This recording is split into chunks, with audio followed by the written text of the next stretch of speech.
maanta waa maalin Jimcaha oo bisha November ay 12 meesha aan joognaana waa magaalada Wabxa ee gobolka Galgaduud kamid ah waxaan marka hore rabaa inaan u mahad celiyo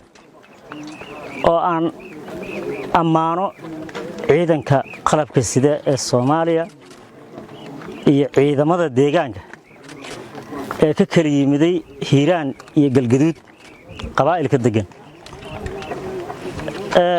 go'aansaday inay dulligii ummadan in muddo saarnay ka dulqaadaan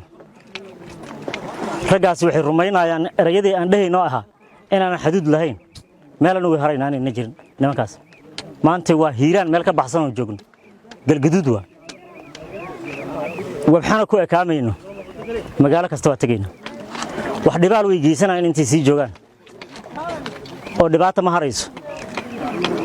waxyaabahan mulaaxadinana waxa kamid ah inta badan dadka ku dhimanaya meeshaan meedadkooda ku aragno Soomaali ma waa ajaanib dadkeenana saas inay ku sii haayaan rabaan waa u dhimanayna waa dhaawacmayna waa daalayna waa soconayna mana niyad jabayna hal maalin ilaa aan nimankaas meesha ka saarno war badan inay marba abcad aad u kul dadkuna meel dheer ka yimideen hawl adagayna ku jiraan waxaan leeyahay Soomaaliyeey isgarab qabsada maantay waad soo dagaalanteen qabiil oo soo dirirteen waxyaabo badan ay dhex yimid hogaamiye kooxayda ay dhex yimid wax badan ay dhex yimid intaasiba qarnimadiina wiiqi jireen waxayna gaarsiiyeen inay kuwa ajaaniba